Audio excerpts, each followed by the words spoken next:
of digital marketing. And again, bear in mind that this is a primer. So, it's very high level, but if you have any questions, during the session itself, feel free to drop them in Q&A, or you're always welcome to just email me on the side, and I'm happy to help you with any questions that you might have. So 5 things we'll cover today is what is digital marketing? Why is it important? What are the different types of digital marketing?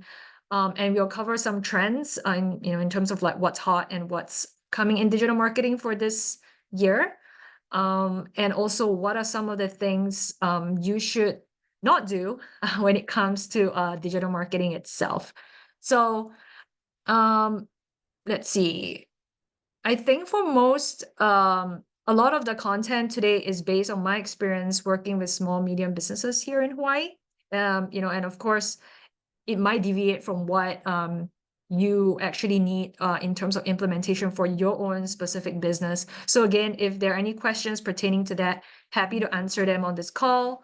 Or you could also just email me on the side and I'll get to your questions for you.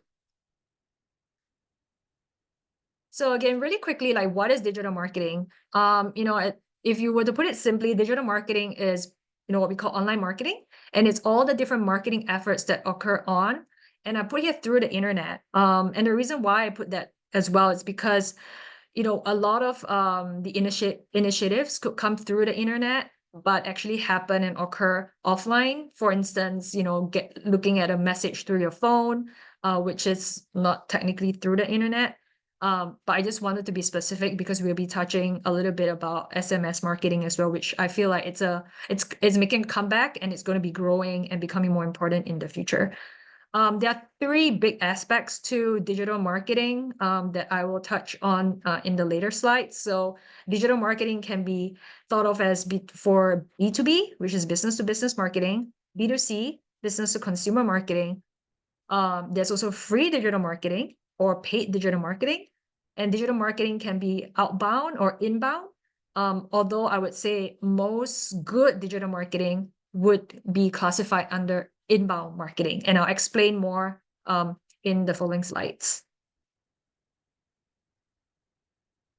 So this might be a no-brainer, but I wanted to set the context. And clearly you guys know that digital marketing is important, because if not, you probably wouldn't be at this webinar today. A couple of reasons why I personally think digital marketing is important, and why we always recommend it to the businesses that we work with and help day to day. So firstly, it's targeted. So digital marketing, as opposed to your traditional forms of marketing, can be very focused on specific audiences. Of course, they would be the target audiences that you want for your business. And the reason why this can be done is because of the way the internet is set up. There are a lot of platforms out there tracking who we are. There are a lot of social media platforms that have a lot of demographic information about who we are. And, all these information is passed on to, advertisers that, can purchase those information to do targeted advertising. It's, I would say, more cost effective, and this is debatable, right? It's really dependent on your budget and what you're trying to achieve. But compared to traditional forms of advertising like TV or radio, you're not looking at, advertising budgets that are in the thousands. But, you could always start really small, $50 a month or $100 a month. But you're able to actually, it's more cost effective because you have a specific audience that you want to target. So for Hawaii, for instance, we have like, at least just on Facebook itself, the population, unique population of Facebook users in Hawaii is actually not that much. It's like maybe like 500,000, I would say. But out of the 500,000, maybe your demographic is only 100,000 people. So you're actually paying to reach this 100,000 people, as opposed to a traditional television ad where you're paying to reach 500,000 people, of which 400,000 people, you don't really need them or want them as your customers, right? So cost effectiveness is a big, I would say, benefit of digital marketing. The third one, very important, is that it's measurable. So you know where your money is going. And because it's measurable, you know what's working. And therefore, you're able to actually put more advertising dollars behind tactics that actually work for you and your brand. is flexible, or what we call adaptive. And what I mean by that is that if you're putting a television ad out there, or like a radio ad out there, or even like a billboard ad, it's not something where you can put out and then you're like, oh crap, like, I want to change this or I want to tweak it. It's not something that you can just take it down immediately, make changes and push it out again, right? But for digital marketing, you can, right? It's very flexible. You can change it, you can tweak it. Of course, we encourage people to, be very intentional about what they put out for, even, their banner ads or social media ads, because you want like longevity, right? You want to run campaigns for a couple of days or weeks before you take it down, because if not, it's not going to show its true effectiveness.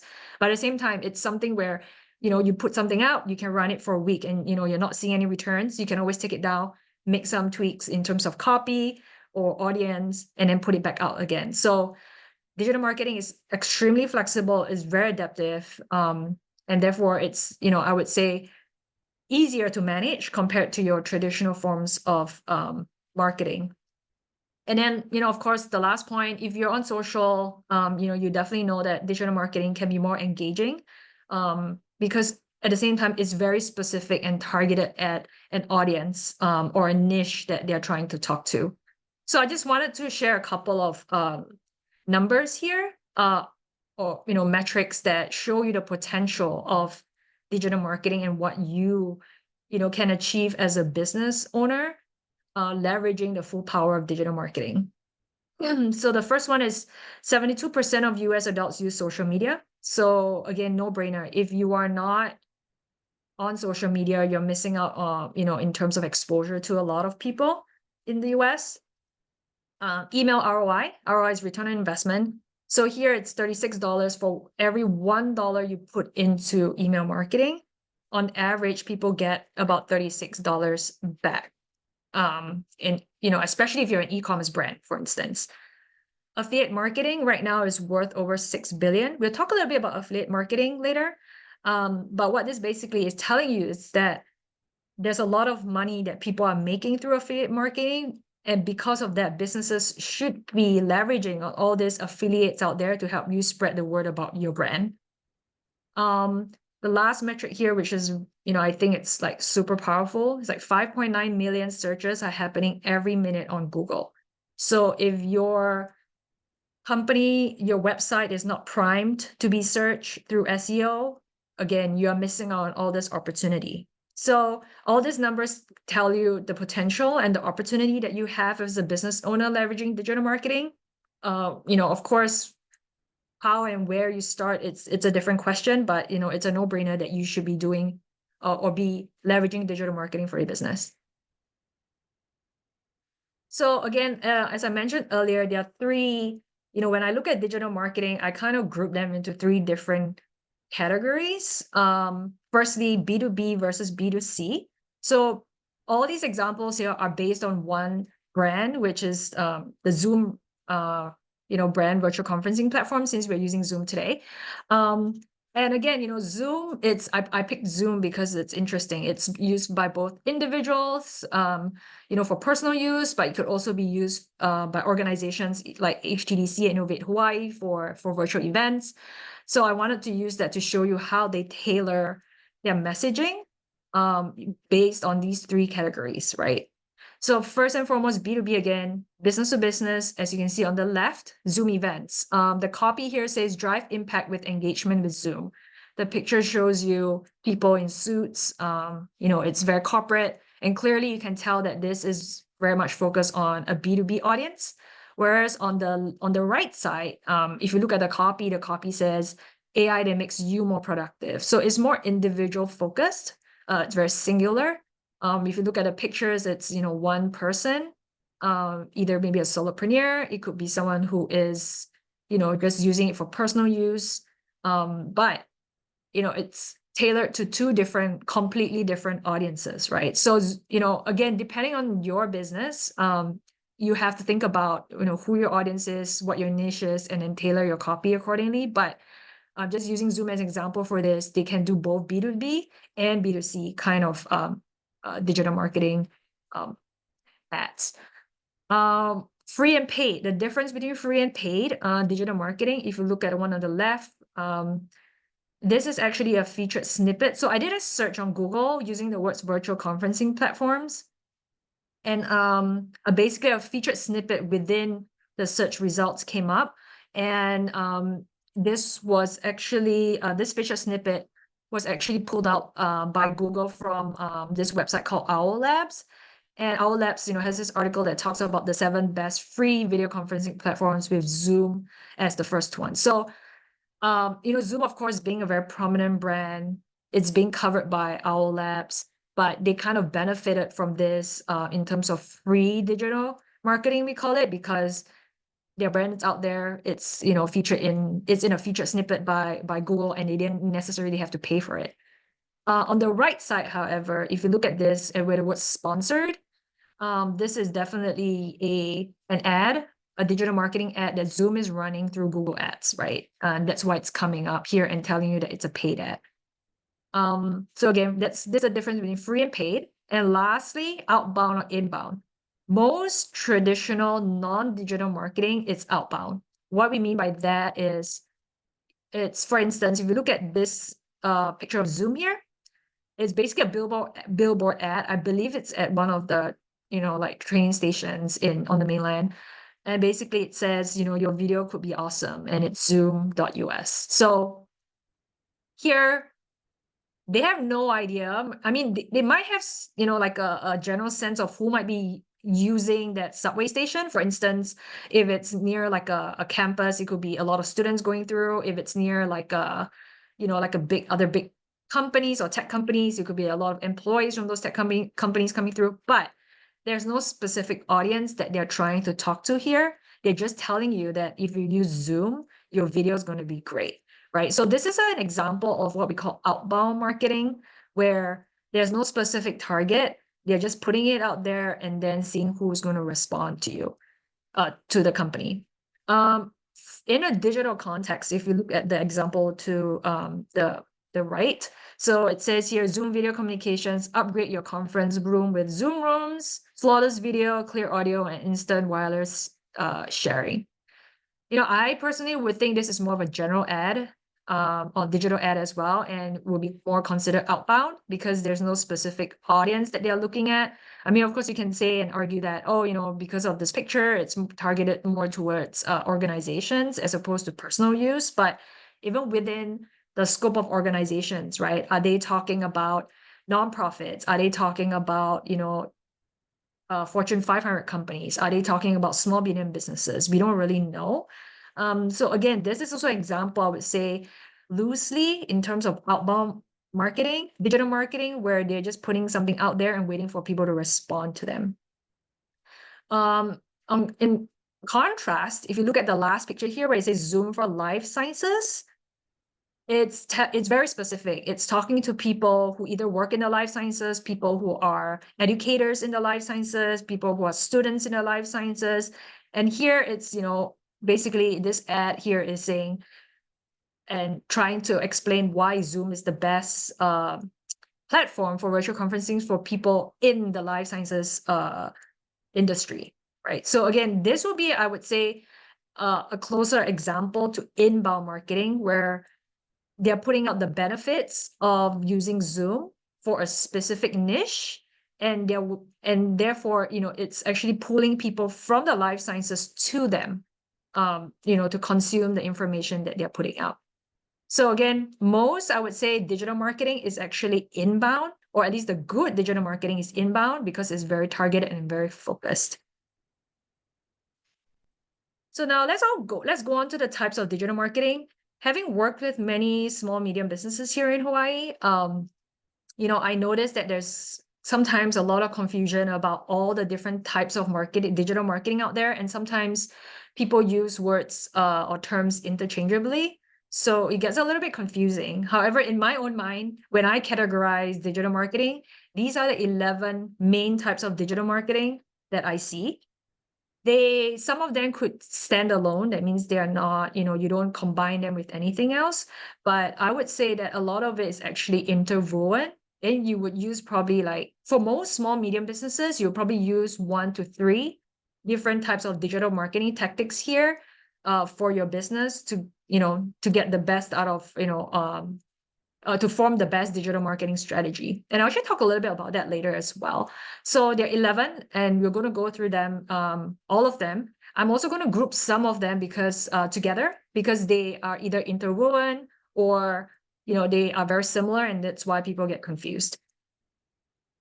So the first one, the big one, I call it's like the mother of dragons here for digital marketing. It's SEO. And it's something that I feel like a lot of small, medium businesses sometimes can't wrap their heads around and understand what it is. So SEO, basically on the left, it stands for search engine optimization.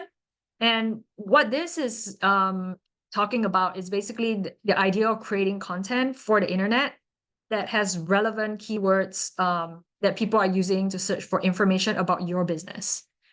And why this is important is because if you do SEO really well, you are able to actually leverage on a lot of free exposure through the search engines for your business. So free exposure in terms of ranking in organic search results, for instance, on Google, Yahoo, you get pulled into the featured snippets in Google. And you can see here at the bottom where, the featured snippets will be under the section called people also ask, right? So, and then thirdly, oh wait, let me go back one step. So why search engine optimization is important is because if you think about it, Google, Yahoo, and all the search engines, they're basically an information broker. So they stand in the middle of people who are providing information and people who want the information, right? So in order to make both sides happy, or at least people who are searching for information happy, they would have to give them good answers. But Google as a search engine, if you think about it, is just a container. They don't have the answers to anything.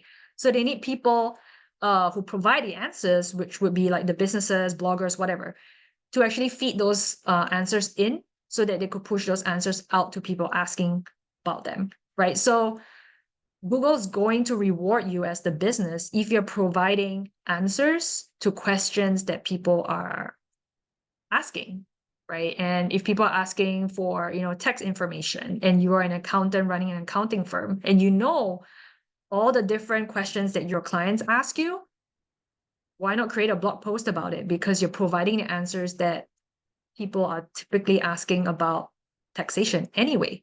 So by doing that, Google, and if you give good answers written in a way the search engine is able to read, Google's going to reward you for that effort, right? And you're going to come up better in terms of the organic search results, and maybe even better, like in one of the featured snippets that they pull.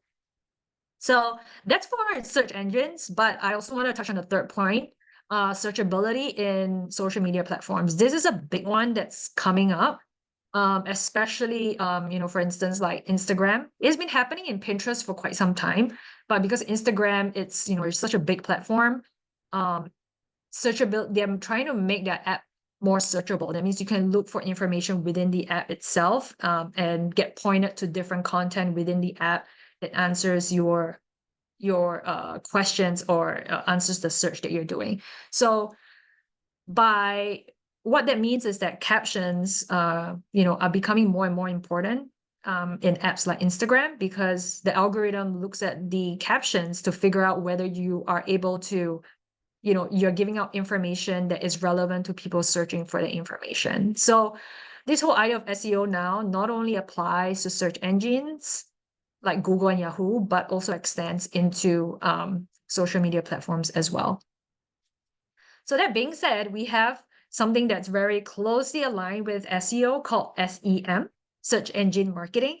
Some people also, peg it to the whole term of pay-per-click, which is, I would say, 99% correct, but not exactly, because there are certain ads where you don't only just pay per click, but you actually have to pay for it to go out. So there are three types of paid ads through search engine marketing, and one is shopping, as you can see on the top, search, which is text based, and display ads, which is visual based.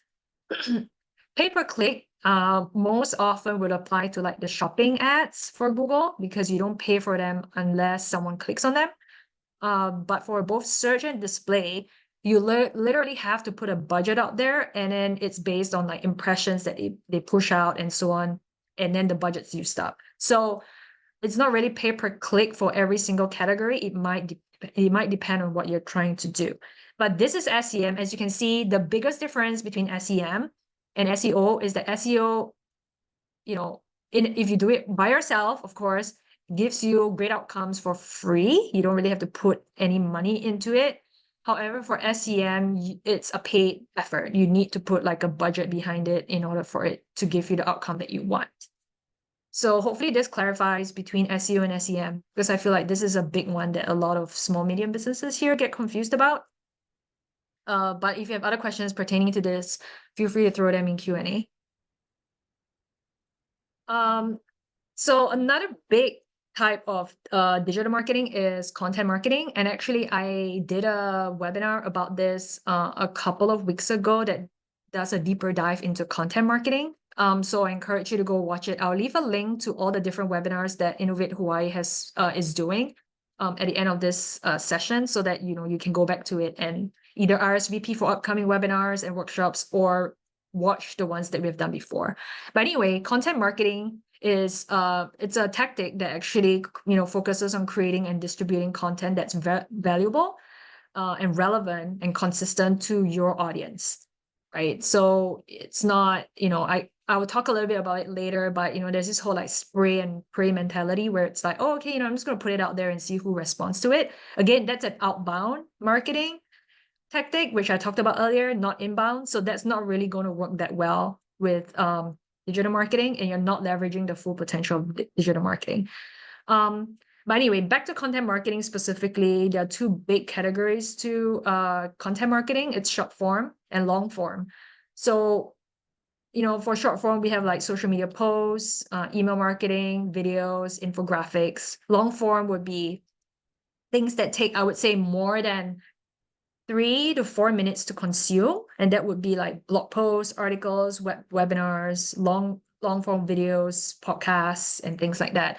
I just categorize them to short form and long form. How they're distributed really depends, right? It could be through any one of the social media platforms. It could be on a blog that you have on your website. It could be through like a podcast channel that you collaborate with someone else on. So it really depends on how you distribute it. But in terms of formats, it's usually short form or long form. Let's see, we have a question. Is there a way to find SEO words for our niche? Yes. So I would say I covered this in the content marketing webinar, but I would have to say that for this one, you would probably want to use Google. Google itself has like a search engine for you to look at what people are searching for and to see if there's actually enough volume based on that, right? So if you're only seeing like 500 people, 200 people search for that, maybe your niche is either too small and you would have to open it up a bit. But yeah, Google has one. I will share the link with you to the content marketing webinar, because for that we have I placed a couple of different options, both paid platforms and free platforms in there, where you can use to search for words relevant, search results, or searches relevant to your niche itself. Social media marketing. Oh, and I forgot to mention, like earlier on, the reason why I started content marketing is because content marketing is interwoven with all the different marketing tactics we're going to talk about now. So content marketing is really, I would say, the umbrella. Like you kind of need to know what you want to talk about, right? And then social media marketing, which is what you're looking right now, is it's more, I would say, platform based, because it's if you don't have the content, even if you go on social media, you have no idea what to put out, right? So the content marketing comes first when you have your content strategy, and then you think about which platforms am I going to be using to distribute those pieces of content that I want to push out, and where my audience is. So social media marketing, basically, it's using all these different social media platforms to achieve your business and marketing goals. And here in the US specifically, I would say these are the top ranking platforms that people are using in terms of social media to spread content about their business, right? So you have YouTube, Instagram, Reddit, Pinterest, Facebook, TikTok, LinkedIn, Snapchat, X, which was Twitter, and then now Threads, which is the equivalent of X for Instagram. So where you choose to put out your message really depends on a couple of things. Firstly, where is your target audience? Are they on the older side? Are they on the younger, demographic of consumers? Is it more B2B or B2C? Because if you're a B2B, TikTok probably wouldn't really work for you. It's probably more of a LinkedIn strategy, maybe. Uh, and I think the third point that, I always tell small businesses to think about is the resources they have or the capacity they have internally, because a lot of small medium businesses, you are the business owner and you're the content creator. So what capacity do you have to create this different types of content, right? Also bear in mind, because different platforms, the formats are different. So for like YouTube, they have YouTube Shorts these days, which, it's very similar to like Reels and so on. But a lot of the content that's on YouTube, people go to YouTube to consume longer forms of content. So as a business owner, do you have the capability or the capacity to create longer forms of content? Is it more educational versus entertainment, right?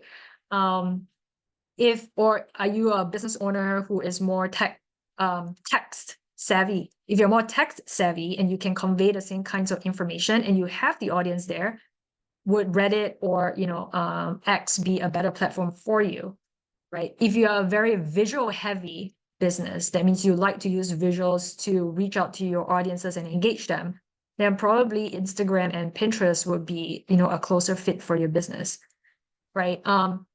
Honestly, for TikTok, I haven't seen a lot of big brands do really well on TikTok. I would say it's still dominated by a lot of influencers as opposed to businesses.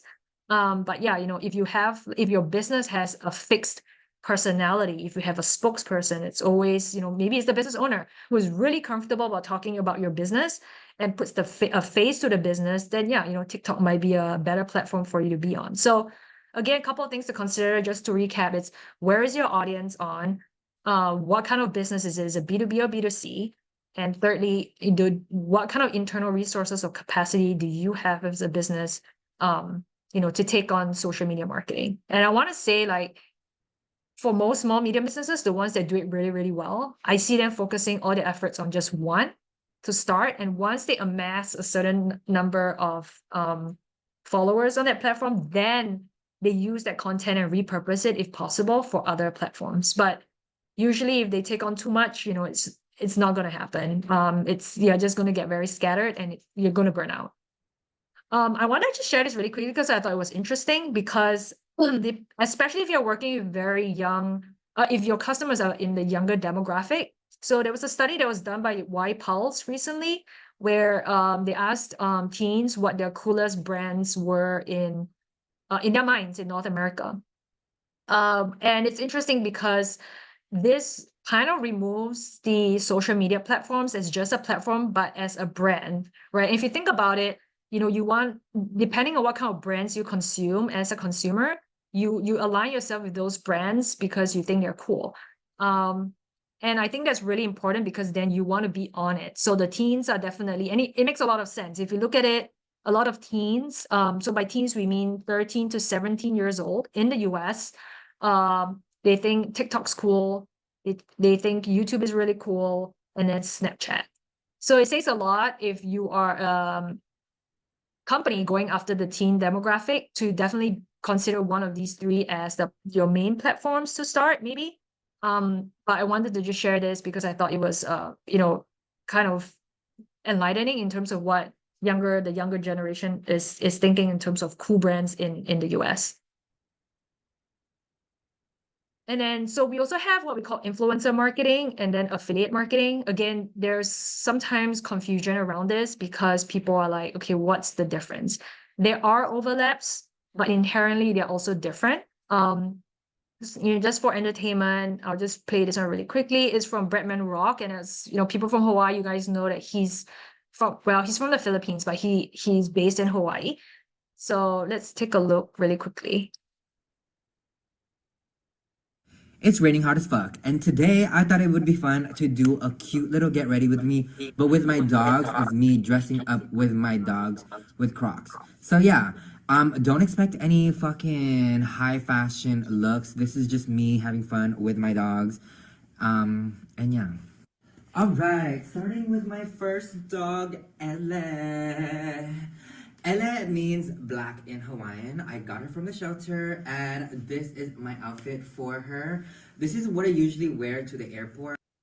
Okay, so influencer marketing, typically how we define it is, collaborations, product placements, um, for the brands and getting endorsements from people, such as like someone like Bretman Rock, who's an influencer, or DMAT influencer, in his field, fashion influencer. So here we can see that, he's talking about Crocs. So clearly Crocs has a collaboration with him, to talk about their brand, and he's kind of putting his own spin to it.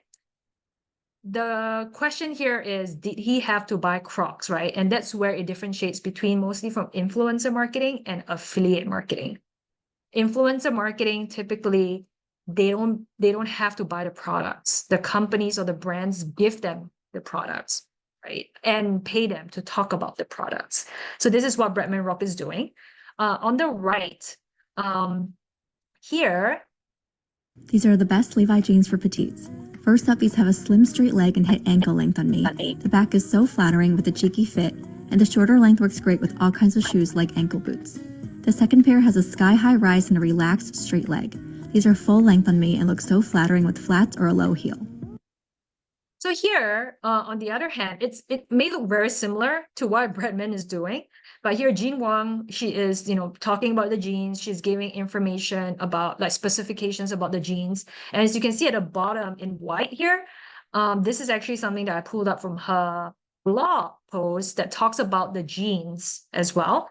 And they have links in them. And if you click on those links, she gets paid, for promoting those jeans.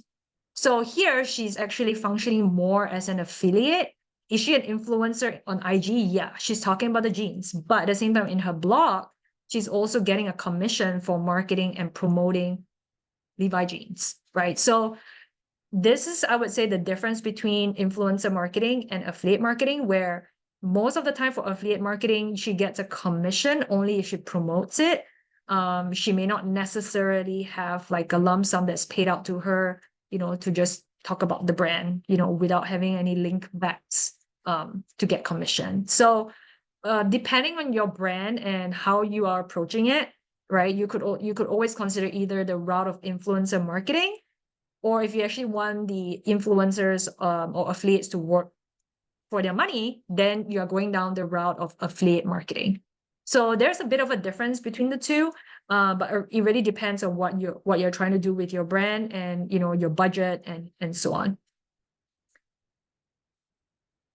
Okay, so number 8, I put this two together, email marketing and SMS marketing together because more and more there are a lot of platforms out there, especially platforms that started out as email marketing platforms, having the ability for you to also do your SMS marketing or text marketing on the same platform as well. So platforms like Klaviyo, MailChimp, and so on have all these abilities to send out both email and SMS or text marketing. So email marketing, if you're an e-commerce business, email marketing is a must for you because it's the highest generator of revenue for most brands, e-commerce brands specifically, right? And the reason why I say that is, as you can see from some of the stats that I have here, 50% of people buy from marketing emails at least once a month. So again, regularity and frequency is important if you're doing email marketing. 60% of respondents say that marketing emails have influenced their purchases. So, you probably as a consumer would have seen all the crazy marketing, email marketing that's happened during Black Friday, Cyber Monday, Christmas, and New Year's, and now Valentine's Day is coming up. So there's going to be another wave again. But, even though we feel bombarded as a consumer, brands are seeing that we actually respond to email marketing when, especially on occasions like this. Thirdly, Gen Zs, millennials, Gen X, we use online email for online shopping. I don't know about you guys personally, it works for me because, I only sign up, for email marketing from brands that I like, but, it helps me kind of stay, like remember, the things that I need to buy or want to buy when I see their emails coming in. So, definitely from an e-commerce perspective, I would say that is very helpful and useful. So, again, just to recap on email marketing, it's basically a direct, what we call direct is because you have a connection to the customer already. You know their email addresses. So it's a direct marketing technique that's used to promote your business products or services. There are 4 types, I would say, of email marketing. So you have the newsletters where you talk about, what's happening with your business or you want to put like a perspective of your business out there, whether it's on sustainability or, I don't know, let's see, something that, or like API, basically any causes that you are passionate about as a business, or you basically have a perspective on something that you want to share, or updates about your business that you want to share. Those will be called email newsletters that are in longer form. And then you have the transactional emails. And as you can see, the transactional emails, I put an example here on here under from Julep. So a transactional email is something that creates is the first point of or first touch that you have with the customer, and you are encouraging them to transact with you, right? So here in this email example, they're giving you 15% off on your first order. And then, of course, you have promotional emails. Promotional emails come after transactional. So promotional would be after you have done the first transaction with the customer already. Any other emails that follow after that, that talks about upcoming, discounts or new products and, whatever else is that you want to sell to your customers. After the first transactional email, we classify that as promotional. Retention is another form of promotional, but retention, I would say, is a little bit different because it refers back to a transaction that has happened before. So an example would be, just say if you're a florist and your customer has already transacted with you because they bought from you a year ago, for someone's birthday or for Valentine's Day, a retention email could be something like going back to them and saying, hey, last year you purchased this arrangement for Valentine's Day. I want to remind you that Valentine's Day is coming up. So, here's one of our most popular arrangements that you could consider for Valentine's Day this year, right? So that's a retention email that's used to build loyalty by showing that, I remember what you did with us. Here's what I encourage you to do for this new year. Okay, so that's email marketing. Again, I would say if I am an e-commerce brand, this is something I'll pay a lot of effort into because it's always cheaper and more cost effective to sell to existing customers than to get new customers. Then on the right, we have something called SMS marketing or text marketing.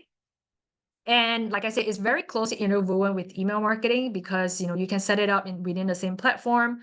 But compared to email marketing, text or SMS marketing is more expensive. So it could range from 25 cents per text being sent out all the way up to like $1.50 or even $2, depending on what you have in your text, right? So for something like that where there is a visual plus text, you could be like $1.50 each time they push it out to a customer. But if you think about it, right, they're saying here $24 value of this.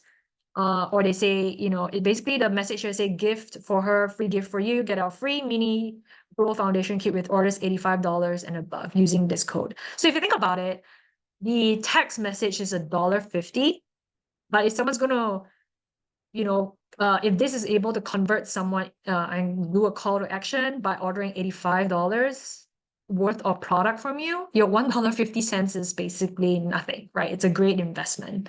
So there's a lot of success that companies have found with SMS and text messaging marketing tactics. is not the cheapest tactic. So it has to be used very strategically with, I call it high net worth or high value customers. That means customers that, have transacted with you a couple of times already, and you know that they would most likely respond to your text marketing message, but it's definitely an effective tool. So why I say that as well is because some of the metrics that I've shared up here, CTR is click-through rate. So 19% click-through rate for SMS marketing compared to 4% click-through rate for email. But if you're not familiar with the term click-through, is basically when someone opens up the message, they click on the link that pushes them to the website for a call to action. So for text messages, you have 19%, which is actually really high. For emails, if you have 4%, you're doing really well. Yeah. Americans check their phones on average 96 times a day, so once every 10 minutes, which means that the exposure to them through text is probably the possibility or probability is higher through text than email because they're not going to be checking their email that often. 90% of people open a text within 3 minutes. So it's 60 times faster than 90 minutes for email. Right. Again, I mean, this is subjective. You can argue that, yeah, maybe they'll open a text because, if it's from a personal email as opposed to from a business. But regardless, I feel like you have a closer connection with your customers once you're able to actually get their phone numbers for text messaging and marketing. So the last two, again, this is a little bit confusing for some people. Businesses that I've worked with here. So there's something called online PR and there's something called sponsored content. And they're kind of different. So on the left for online PR is basically marketing tactics that you do that earns you online coverage for free with like news sites, digital publication, blogs, and other content-based websites, right? So how do you actually, and PR actually refers to public relations if you're not aware of that. But how do you actually get that? How do you actually earn this online coverage without actually putting money in? So a couple of ways, reporter outreach through social media. So if you have something cool that's happening with your business, right? You could always just send it over to a reporter and see if they are, at least, maybe if they look at it, there's a chance that they might cover it. It's not always guaranteed, but yeah, they might be interested. They might come back to you and say, hey, this looks interesting. Can I talk about it? Right. It could also be issuing a press release and then just hoping that, the media picks it up online. I think what's also really important in terms of online public relations, if you think about public relations, it's not just the media, it's the public. So customers, whether or even potential customers, even if they're not your customers yet, or they might be your customers, it's kind of engaging with them online. So you have like online review sites like Yelp, Google, Quora, Reddit. So if someone's asking about like, oh, what are some of the fun things I could do? I'm visiting Hawaii in September, right? And if you are running like a kind of a holiday activity company here, if you see this question on like Quora or Reddit, for instance, you could go in there and say, hey, my name is whatever, so-and-so, I represent this company. Just letting you know that, here are some things that we have seen our customers really enjoy doing with us when they come to Hawaii, right? So that could be a way in terms of engaging with like potential customers online as part of the public, we call it. Responding to comments on your blog and social media. And it's usually hard when you get negative comments. And there's an art of kind of trying to either diffuse it or engage with it in a way that's helpful for your company. But I would say that, if you can respond to comments on your social media platforms or your blog, by all means do so because it's a form of engagement. And people always like to be acknowledged, right, for anything that they talk about, on social itself. And then, of course, there's guest blogging. So, someone invites you to write a piece for their publication, or, give like a, what do you call it? Like a testimonial or something. Guest blogging is another good way for you to put your company out there and your brand out there. Social media takeovers will be another one where we have seen like different businesses collab with each other, and they'll see something like, oh, okay, today we have this Li Hingwei company here with us, and we are using their Li Hingwei for our chocolate. So let us show you how their day-to-day is as a person running a Li Hingwei company, right? So social media takeovers is also really popular, and it helps like different brands come together and collaborate and give more exposure on both sides. An example of online PR that I wanted to share up here is this in Honolulu Magazine. As you can see, the article is written by someone called Laura Dornbush, and she went to try this LED stand-up paddleboard tour. And it's not a paid one. I mean, if you read through the article, she went on her own dime, she experienced it, and then she wrote an article about it. We don't know if Kealohi Surf actually reached out to her to invite her. They might have, right? But they definitely did not pay her to write this article. And the reason why I say that is because if you look on the right in Frolic magazine, which is I believe they're all under the same family of editorials, here is something called partner content, right? So partner content is another word for sponsored content. Basically, this restaurant called Peso paid Frolic to come try the food and then write an article about them, right? So the difference again here between online PR, I would call it, and sponsored content is one, it's free, getting a free outcome using different tactics versus an outcome that you actually pay for, right? So, but again, if you have the budget, sponsored content may not be a bad thing because it gets you, strategically and, very intentionally in front of the audience that you want to be a part of, right? So again, it's another tactic. It really depends on your budget. It depends where you are in your digital marketing strategy journey and what you're trying to achieve in terms of a business outcome. So just really quickly, time check with 8 minutes. So if you are a small business, small, medium business, where do you start, right? I wanted to just share this really quickly because I know it can be very overwhelming. So here, if you're a small, medium business, I would say SEO is the most important, social media marketing, and content marketing. Everything else is, I would say, nice to have, but only you if you have the means and the budget to do it. If you are an e-commerce brand, email marketing, I would layer on email marketing on top of SEO, social media marketing, and content marketing.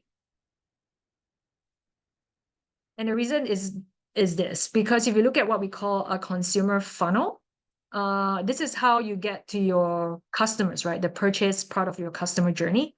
So if you look at this funnel, it talks about customers having awareness of your brand, having interest, and then considering your brand, then having the intention to buy from you.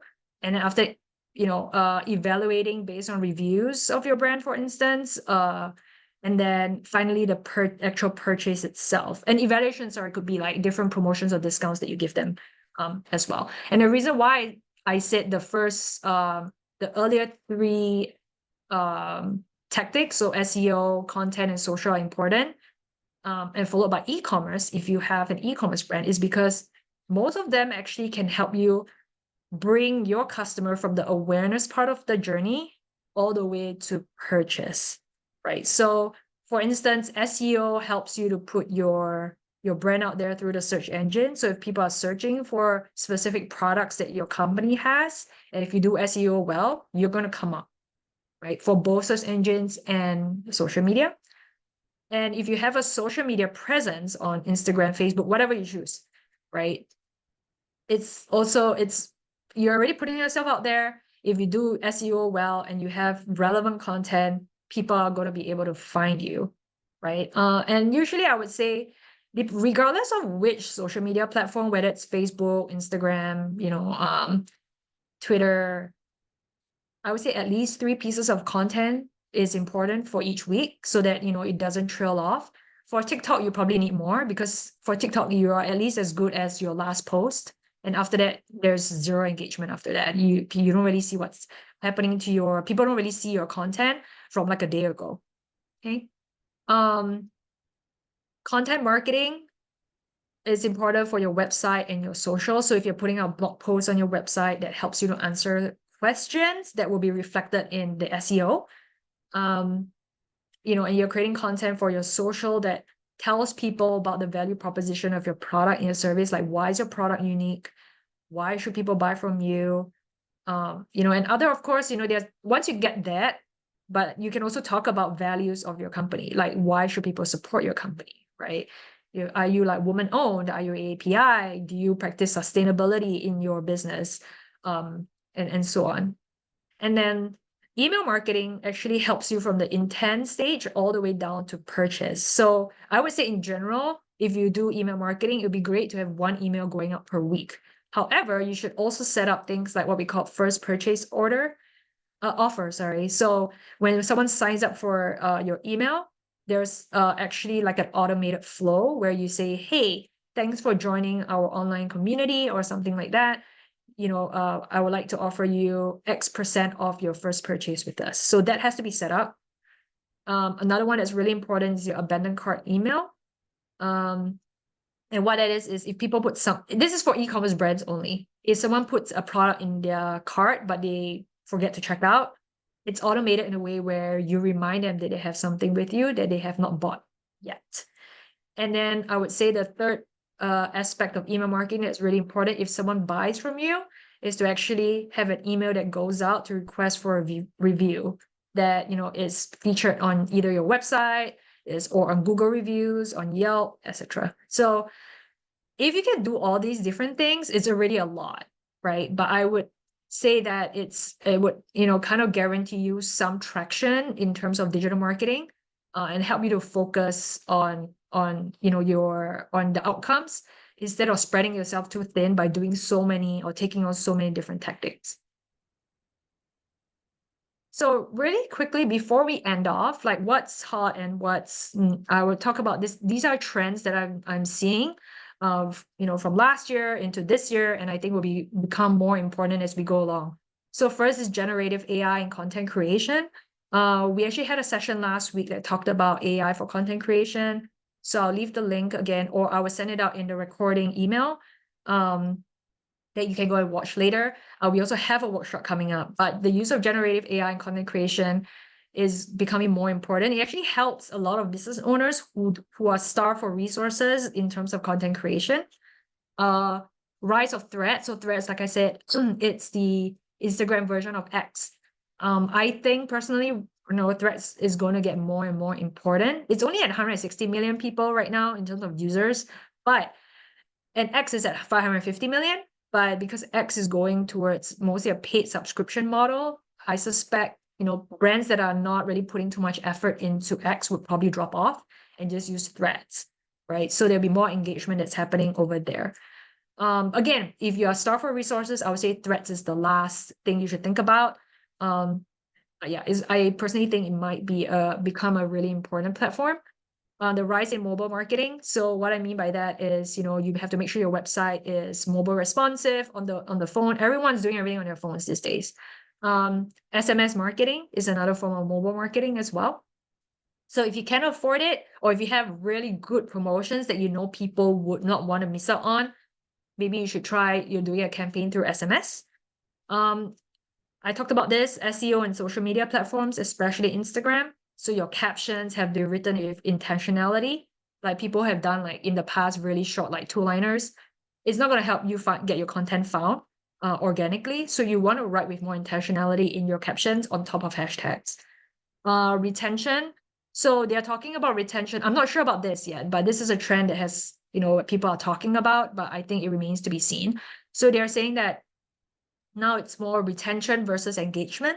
So by what we mean by engagement is people liking it, people saving it, people resharing it, or talking about it within social. But instead of that, they are saying it's more retention. That means because your content is going to be longer form, it's going to be more entertaining or educational. So instead of like a 15-second video, it's going to be longer than 15 seconds, where people actually will spend more time listening to what you have to say.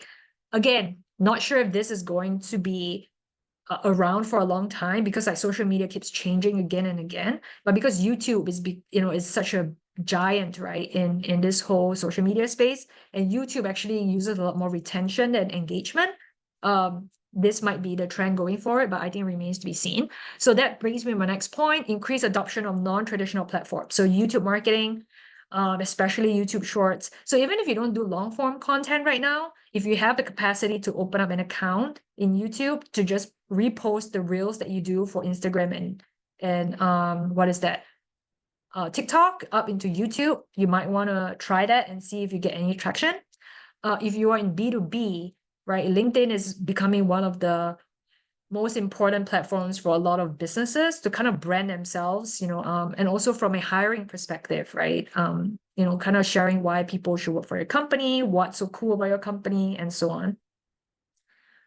This second last point, it's more implementation if you're already doing it. So if you're already doing email marketing, you would know that, or you would have to make sure that that you are aware of the email authentication requirements by Google and Yahoo. And the reason for this is because they want to clamp down on spam emails. And there are a lot of like emails that are being sent pretending to be other brands, right? And they're actually emails that kind of steal data and so on and information. So Google and Yahoo, they're kind of increasing that security. If you are on like email platforms like MailChimp, Klaviyo, Constant Contact, most of it would have been done for you automatically already in the platform itself, but just make sure that you're following the instructions that they give you. Rise of nano influencers. So we have seen like influencers with millions of followers, but interestingly, a lot of brands these days are focusing on working with what we call nano influencers, people with 1,000 to 10,000 followers, because again, there's more engagement. I think there's more authentic type interactions that's happening with nano influencers and their followers, which the brands like. But as a brand, if you can't afford going after the $1 million kind of influencers, you might want to consider using nano influencers for marketing your brand. Lastly, what's not great about digital marketing? Spray and pray. I talked about it. Instead of creating content for everybody and you're not touching anyone, create content for specific target audiences. UX UI, your mobile design has to be responsive. If most of the platforms allow you to do that automatically as you build your website these days, but just make sure you check and always look through your website through your phone to make sure that the layout is correct. Really quickly about ADA compliant websites for disabled people. It's not a big thing yet, but it's coming up, and there are lawsuits happening when websites are not ADA compliant.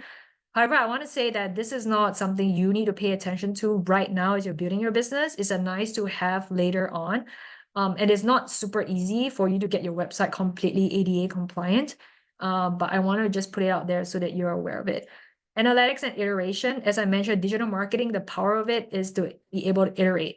So if you're able to always set up Google Analytics so you know where all your traffic's coming from to your website. I would encourage you to set up, just to start, 3 to 5 data points to track, whether you're doing email marketing, whether you're doing e-commerce, whether you're doing social media, right? 3 to 5 data points to track the performance of what you're doing so that you can continue to tweak and improve on the content that you're putting out. Last one, this was a big one. So data misuse and privacy. The reason I put it out here is because I know a lot of small, medium businesses, when you guys are selling products in person and you are obtaining emails when people are checking out through, Stripe or something, and you get their email addresses or their phone numbers, you start using them to market to them without actually having them declare that it's okay for you to do so. So make sure you always ask customers to opt in, even if it's for mobile or text messaging or for email. Okay, because if not, you're basically putting yourself out there where they're going to report you for, either spamming them, and then you're going to get dinged by the platforms and your emails are not going to reach. Your emails are not going to get seen by people. They're going to be pushed to like a spam folder or something. Okay, so make sure you always ask customers to opt in, whether it's for text messaging or for any email